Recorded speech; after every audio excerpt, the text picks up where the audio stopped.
Mesdames, Messieurs, bonsoir et merci de nous accueillir chez vous. Avec moi sur ce plateau, Leia Soukeyna Ndiaye, bonsoir. Bonsoir Ibrahim Akan, bonsoir également à vous, chers téléspectateurs, et on y va tout de suite avec les titres. À la une, ce soir, l'éventuel déploiement d'un contingent sénégalais au Yémen continue d'alimenter les débats. Le Forum civil qualifie de léger les arguments soulevés par le ministre des Affaires étrangères pour justifier l'envoi des Djambars. Toujours dans ce sillage, un ancien chef de la diplomatie sénégalaise monte au créneau. Djiboka parle d'une décision dangereuse, illégale et porteuse de lourdes conséquences. Accident de circulation, 186 300 enfants meurent chaque année dans le monde. Parmi ces victimes, le Sénégal compte 18%. Révélation faite ce mardi par la direction de la prévention routière. Il faut revoir le ticket de l'autoroute à péage. C'est une demande du chef de l'État à l'endroit du directeur d'Eiffage Sénégal. Ce partenariat public-privé doit être gagnant-gagnant, confie le président Sall. Ce 5 mai est célébrée la journée mondiale de la sage-femme. Au Sénégal, le prétexte est saisi par l'Association nationale des sages-femmes pour exposer les problèmes auxquels ces agents de santé font face. Entre autres, le manque d'effectifs. À Louga, elles sont 81 sages-femmes à officier dans la région. En fin d'édition, le dossier économie du jour. Entre le marteau de la conjoncture économique difficile et l'enclume des charges, faire des épargnes devient de plus en plus difficile. Les tontines, une pratique qui se veut une alternative pour pallier cet état de fait. Voilà pour le sommaire. Le développement, c'est dans une poignée de secondes.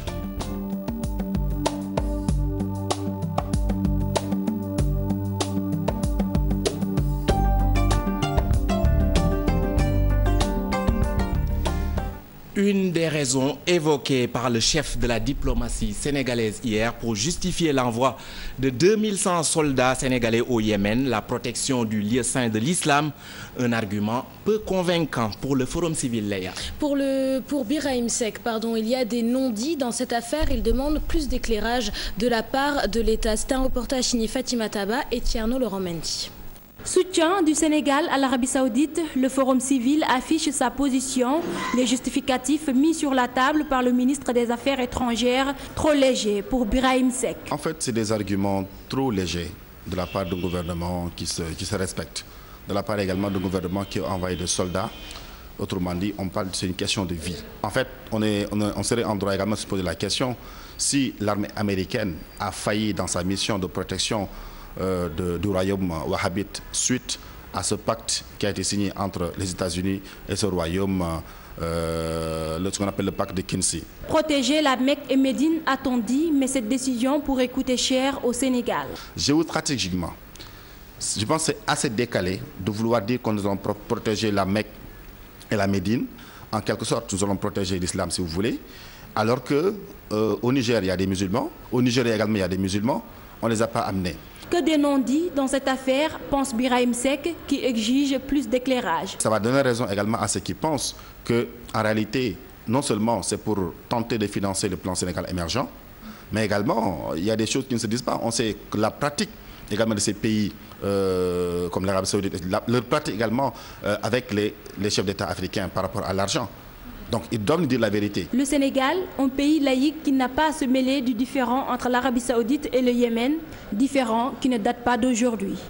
Et puis ce probable déploiement d'un contingent sénégalais, une décision dangereuse, illégale et qui peut être lourde de conséquences. C'est l'avis de Djiboka, le secrétaire général de l'URD. Pour ce dernier, une telle décision requiert la concertation comme préalable. Adi Atala et Djibi Diallo.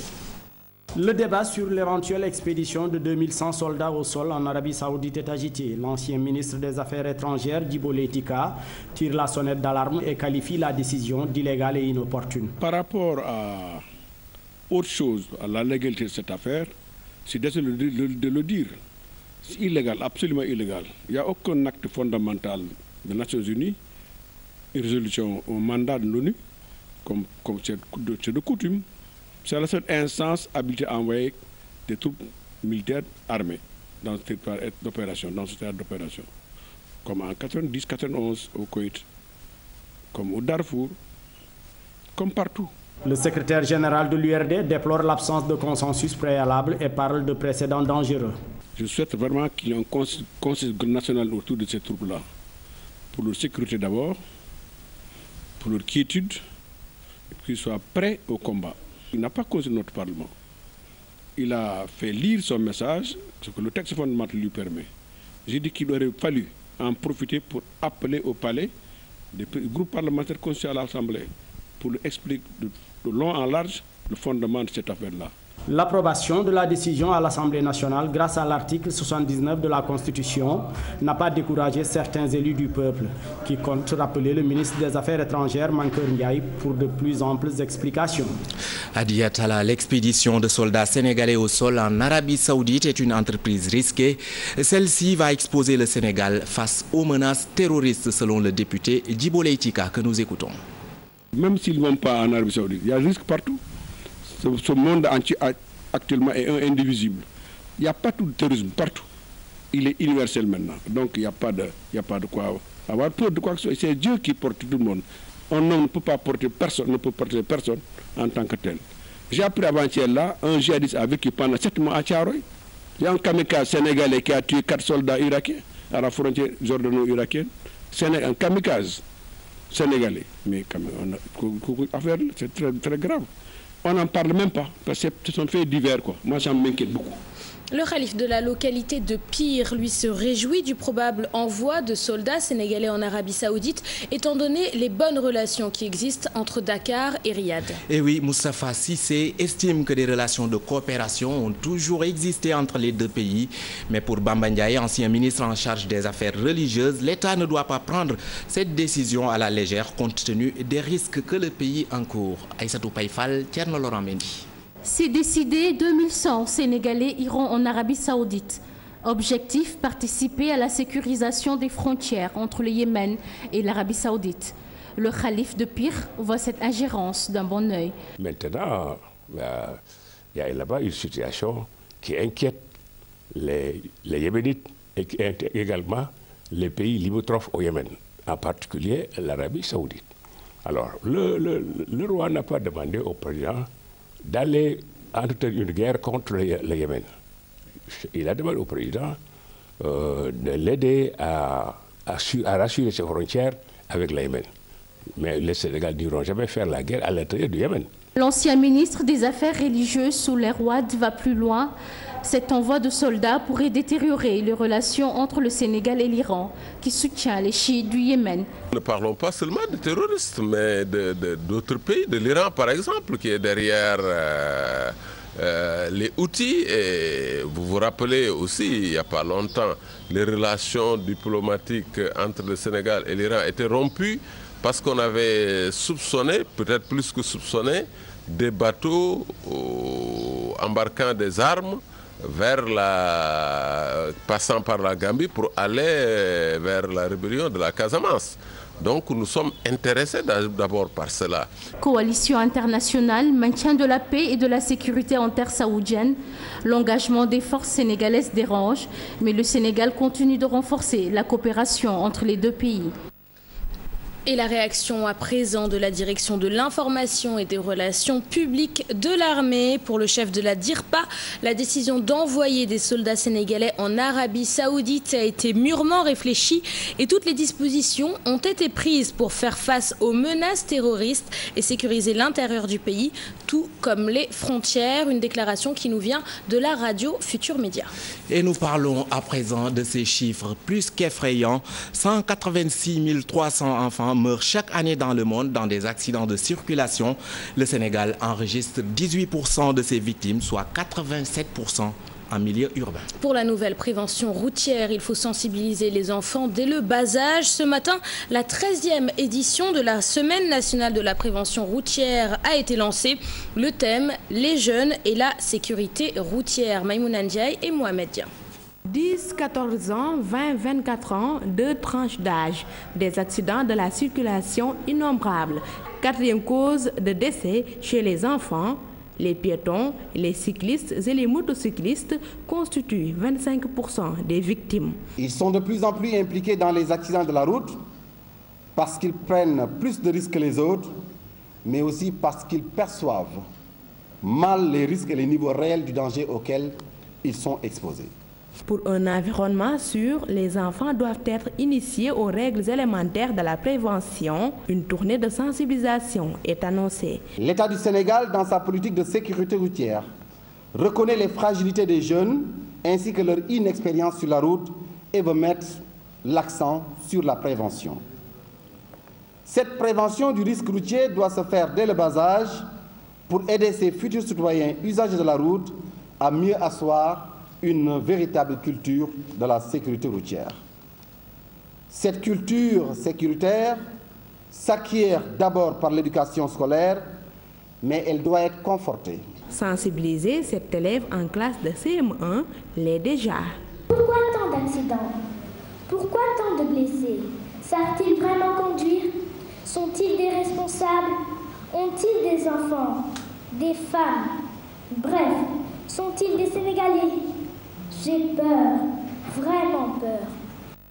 L'État doit revoir le système de délivrance des permis de conduire. C'est l'avis du directeur exécutif de la nouvelle prévention routière du Sénégal. Le docteur Makhtar Faye invite l'État à appliquer la loi et ce, dans toute sa rigueur. Le directeur exécutif de la nouvelle prévention routière est au micro de Maïmouna Ndiaye. Nous l'écoutons.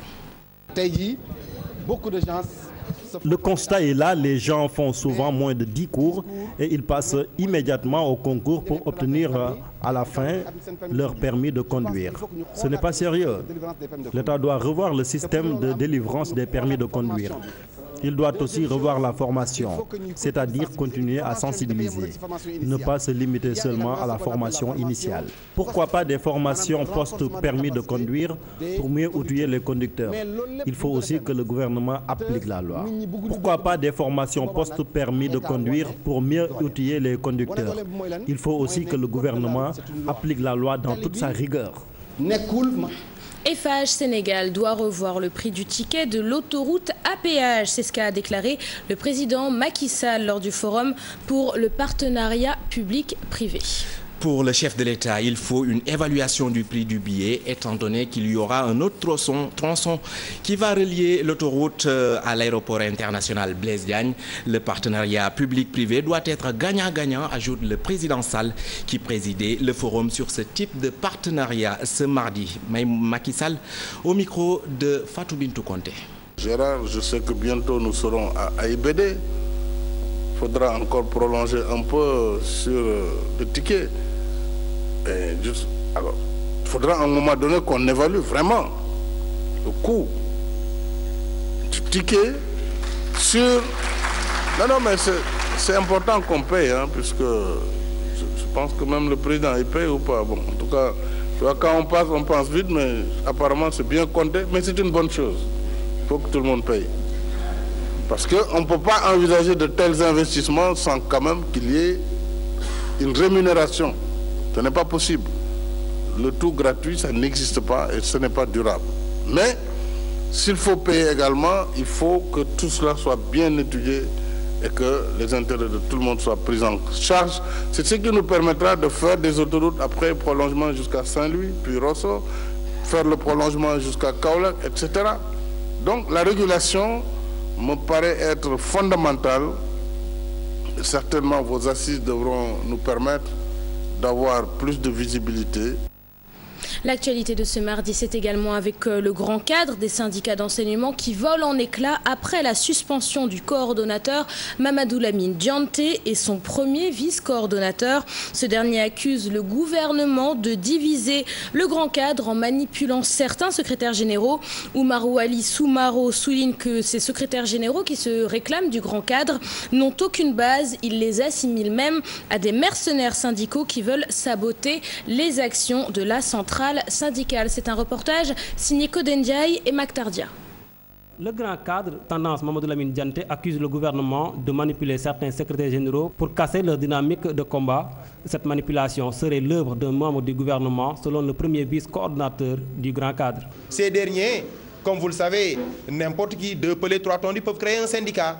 Sont arrivés à un stade où, au vu du nombre, effectivement, si notre délibération se faisait de manière arithmétique, ils sont parvenus à avoir un nombre pour dire aujourd'hui nous avons la majorité. Et ça, c'était pratiquement une manœuvre du gouvernement. C'est pourquoi d'ailleurs nous considérons que ce groupe, comment dirais-je, de secrétaires généraux est pratiquement coordonné par un des membres du gouvernement. Selon Omar Lamine Zoumarou, ceux qui se réclament du grand cadre n'ont aucune base. Ils constituent une bande de mercenaires pour saboter le mouvement syndical. Leur trajectoire syndicale est tellement tortueuse aujourd'hui qu'ils ne peuvent pas se présenter devant une assemblée générale d'enseignants. Celui-là qui se proclame coordonnateur du grand cadre, Abdou Fati, qui est membre du Haut Conseil du dialogue social, il n'y est pas au nom des enseignants. Aujourd'hui, quand on a parlé de subventions de 600 millions des centrales, vous avez vu, tous ces syndicats-là affiliés aux centrales, actuellement ont prié, nous se sont agenouillés même pour qu'on suspende. Ces syndicalistes du SAEMS, QSEMS menacent de poursuivre leur plan d'action si l'État campe sur sa position. Je vous assure, dans les jours à venir, s'ils ne font pas des efforts pour mettre en œuvre les différents engagements qu'ils ont pris, vous verrez que l'année scolaire n'est pas encore sauvée. Pour rappel, le coordonnateur du grand cadre et son premier vice-coordonnateur ont été suspendus par un groupe de secrétaires généraux. Tendance, Abdou Fati. Hamadou Lamine Diante est plus que jamais coordonnateur du grand cadre et Inch'Allah, il va terminer son mandat. Code Ndiaye, après la sanction pour Mamadou Lamine Dianté et Oumar Wali Zoumarou, une question se pose, Léa Soukene Ndiaye. Le grand cadre des syndicats d'enseignants ne s'achemine-t-il pas vers une profonde rupture? Exactement, Ibrahima, pour l'ancien ministre de l'Éducation nationale, Khalidou Diallo, la représentativité de ce regroupement syndical peut faiblir, mais de l'avis du nouveau vice-coordonnateur du grand cadre, Gouniagnan, l'unité syndicale n'est pas menacée. Maïmouna Ndiaye et Mohamed Dian. Mamadou Lamine Dianté et Oumar Wali Zoumarou suspendus pour 6 mois de leur poste de coordonnateur et de coordonnateur adjoint. N'est-ce pas là les prémices d'un éclatement au sein du grand cadre? En perdant 2 grands poids lourds du cadre et 2 grands cadres, quand même, de ce cas, à savoir Dianté et Zoumarou, je pense qu'on peut dire que le grand cadre tel qu'il est connu a volé un éclat. Si les gens connaissent ces 2 leaders dont vous parlez, c'est parce qu'ils avaient la confiance et l'onction des autres secrétaires généraux du grand cadre.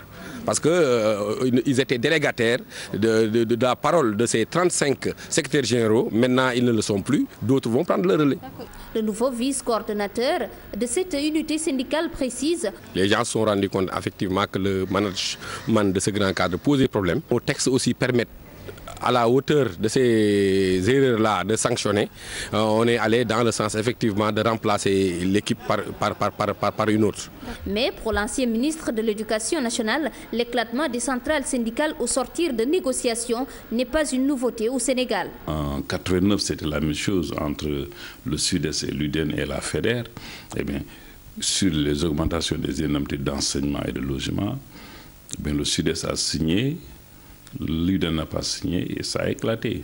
Le grand cadre des syndicats d'enseignants pourra-t-il résister à la crise en son sein? Question sans encore de réponse. Un reportage d'Aminata Mbaresso. On parle santé dans ce journal avec la journée internationale de la sage-femme célébrée ce mardi. Occasion pour l'association des sages-femmes d'exposer les difficultés qu'elles rencontrent au quotidien. Entre autres, le déficit d'effectifs sur l'ensemble du territoire national, mais aussi la pléthore d'écoles privées qui ne dispensent pas, selon elles, une formation de qualité, nous disent Fatou Bintou Konté et Modou Diop. Le nombre de sages-femmes reste insuffisant au Sénégal et inégalement réparti. Notre pays ne respecte pas les normes de l'OMS pour une couverture complète et une assistance de qualité. Nous sommes 1716 sages-femmes et nous sommes dans un ratio de 2 sages-femmes pour 1000 grossesses. Donc le gap est encore là et je pense que c'est un grand travail qu'il faudra faire pour atteindre au moins ce gap de au moins 6 sages-femmes pour 1000 naissances vivantes. Pourtant, les écoles de formation pour sages-femmes pullulent. Malheureusement, l'enseignement n'est pas de qualité, selon la présidente de l'Association des sages-femmes du Sénégal. Nous avons des problèmes. Toutes les personnes peuvent postuler pour ouvrir des écoles. Le problème qui s'ensuit, c'est qu'en fait, on n'a pas assez d'enseignants qui ont le profil autant clinique, pédagogique que managérial pour gérer ces écoles. Et c'est ce qui fait que la qualité de la formation laisse à désirer. D'ailleurs, Mariam Fall estime qu'il est temps que les sages-femmes acceptent de servir en milieu rural qui doit être sanctionné. Je pense qu'actuellement, ils ne peuvent pas ne pas y aller. Parce que tout simplement, c'est un problème de survie. Et je signale ici que nous sommes très contents que notre ordre est passé au niveau de la primature et de la présidence. Et que toutes les personnes qui ne voudront pas sortir, on leur retirerait le diplôme. Pour cette journée qui leur est dédiée, la présidente de l'Association nationale des sages-femmes du Sénégal exhorte ses collègues à améliorer leur accueil pour les femmes en état de grossesse. Au total, elles sont 81 sages-femmes à officier dans la région de Louga, des agents de santé qui ont la lourde tâche dans la santé reproductive de la femme. Un métier difficile, Ibrahima, puisque pour mener à bien leur travail, les sages-femmes de la région rencontrent souvent des problèmes liés à un manque de matériel médical.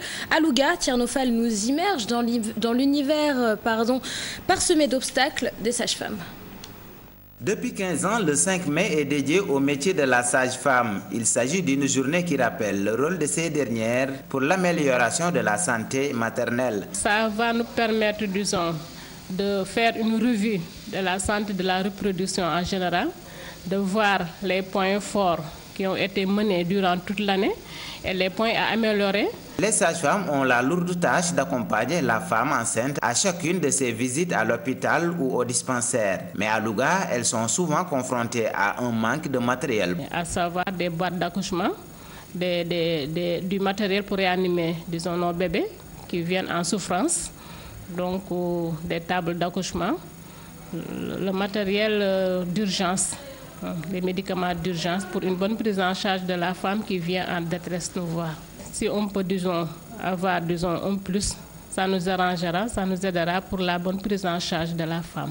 Être sage-femme, c'est avoir de lourdes responsabilités, mais aujourd'hui, dans ce métier, certaines d'entre elles ont des comportements qui n'honorent pas la profession. Comme tous les corps de métier, mais comme je vous disais tantôt, c'est un problème d'éducation, d'éthique. Donc si on est bien éduqué, je pense que là où l'on est, c'est l'éducation qui va primer. À Louga, il y a 81 sages-femmes qui sont affectées aux dispensaires et aux hôpitaux de la région. Un effectif qui certes n'est pas suffisant, mais avec le nouveau recrutement de l'État, le personnel sera bientôt renforcé dans les structures de santé. Parlons à présent de l'érection de l'annexe du palais de justice, une aubaine pour les populations. L'infrastructure permet de gagner beaucoup plus de temps. Les retraits et dépôts de casiers judiciaires ou de permis de communiquer se font plus facilement. Toutefois, de nombreux usagers veulent la décentralisation de l'annexe du palais de justice dans la banlieue dakaroise. Salimata Aoussek et Djibi Diallo. L'annexe du palais de justice, un joyau pour beaucoup de citoyens sénégalais. Fini les queues interminables, les usagers applaudissent. Il y a de l'espace, les gens sont assis. Or, avant, les gens étaient debout. C'est bien aéré et les gens ils attendent tranquillement. Et puis les agents qui travaillent là-bas aussi font un excellent travail, ils sont à l'aise. C'est climatisé, il y a tout, vraiment c'est le confort. Un confort total, un accueil chaleureux, tout cela dans une confidentialité selon ce clerc. Tout est rentré maintenant dans l'ordre et les choses se passent normal. Il n'y a plus de rang, il n'y a plus d'autres choses dans c'est magnifique. Les citoyens se plaisent certes dans ce cadre, mais des améliorations peuvent être faites. Ici, il y a beaucoup de personnes qui viennent ici. Et, il faut augmenter l'espace un peu pour pouvoir permettre les gens de venir ici en masse et tout. La même chose pour les jeunes, surtout Pikine et Guédiawaye, qu'on fasse la même chose pour Pikine et Guédiawaye. C'est une bonne chose. L'annexe a été inaugurée ce 20 mars par le garde des Sceaux, Maître Sidiki Kaba, une satisfaction pour les usagers qui en demandent encore. Dans l'actualité internationale, nous parlerons de l'Italie, de la Centrafrique, mais aussi du Burundi, où le mandat du président sortant Pierre Nkurunziza a été validé par le Conseil constitutionnel. Cheikh Tidiane Dione nous fait le point. Avec quelques manifestants tout à l'heure cette décision. La Cour constitutionnelle a officiellement validé la candidature de Pierre Nkurunziza à un troisième mandat, estimant qu'elle n'était pas contraire à la Constitution. Une annonce délivrée à la mi-journée, elle intervient alors que lundi soir, le vice-président de cette même Cour avait dénoncé des pressions et annonce avoir fui le pays. Par ailleurs, le vice-président du Burundi a annoncé que le gouvernement était prêt à libérer les manifestants détenus. Il prévoit également de rouvrir les radios et de lever les mandats d'arrêt contre les leaders de la contestation à condition que s'arrêtent les manifestations. une semaine après. Centrafrique, les 8 groupes armés centrafricains se sont engagés à relâcher plusieurs milliers d'enfants soldats. Ils l'ont fait savoir lors d'une cérémonie publique à Bangui. Ils ont aussi pris l'engagement de cesser tout recrutement d'enfants. L'accord a été signé en marge du forum de Bangui qui réunit près de 600 participants durant une semaine pour la réconciliation nationale. Parmi les signataires, des représentants de 2 protagonistes de la crise qui a secoué le pays entre 2013 et 2014. 3 factions de l'ex-rébellion Séléka et les ministres anti-Balaka. Il serait 6 000 et 10 000 enfants intégrés dans les différents groupes armés et de rébellions qui sévissent depuis des années en Centrafrique. De Bangui, le nouveau gouvernement. Ces migrants sont soulagés. Pour terminer, en Italie, une vedette militaire maltaise et un bateau militaire italien ont débarqué mardi matin plus de 1000 migrants dans les ports italiens. À Salerne, un navire militaire italien a jeté l'ancre avec 652 immigrants à bord en provenance d'Afrique subsaharienne principalement. À Pozzallo, un peu plus tôt, ce sont 370 immigrés qui étaient arrivés à bord d'un navire militaire. Les capacités d'accueil de ce port sont désormais saturées et les immigrés devraient être transférés dans les centres au sud de l'Italie. Quelques 500 autres immigrés à bord d'un autre bâtiment italien sont attendus à Palerme et 3 passeurs présumés ont été arrêtés. Ce mardi, le dossier s'intéresse à une pratique ancestrale, une alternative pour faire de l'épargne. Il s'agit de la tontine. La tontine, une pratique très utilisée dans les marchés où les cotisations des vendeurs peuvent être quotidiennes ou mensuelles. Une méthode efficace qui permet d'éviter certaines tracasseries mensuelles. Tout sur la tontine avec Ibrahim Akan. Bien gérer ses revenus dans ce contexte de conjoncture économique difficile, un véritable casse-tête pour bon nombre de Sénégalais. Conscients de cet état de fait, les acteurs dans ce lieu de commerce ont trouvé une bonne formule, dénommée tontine. Pour éviter de gaspiller nos revenus, nous avons mis en place une tontine que je gère avec 12 personnes. La cotisation se fait au quotidien. Chaque 10 jours, une parmi nous empoche la mise qui s'élève à 1 200 000 francs. Je gère une tontine depuis 9 ans déjà. Nous cotisons 50 000 francs le mois. À tour de rôle, nous empochons 1 100 000 francs. La cotisation varie selon les tontines. Elle est fixée à 25 000 francs, 50 000 et même 10 000 francs le mois. Moi, je cotise 25 000 pour notre tontine. Aux yeux de certains, les tontines sont plus efficaces en matière d'épargne. Les tontines sont meilleures. Avec elles, pas besoin d'aller faire la queue au niveau des banques. Et c'est une forme d'épargne qui peut vous permettre de satisfaire des besoins futurs. Les cotisations varient entre 10 000 et 50 000 francs selon les lieux visités. Généralement, d'aucuns s'y adonnent pour une cause noble. Généralement, celles qui empochent la mise l'utilisent pour de grands projets. Par exemple, construire une maison ou payer le voyage de leurs enfants. L'argent, source de tension dans notre société. Toutefois, cette gérante ne se plaint pas, mais un bémol tout de même dans sa gestion.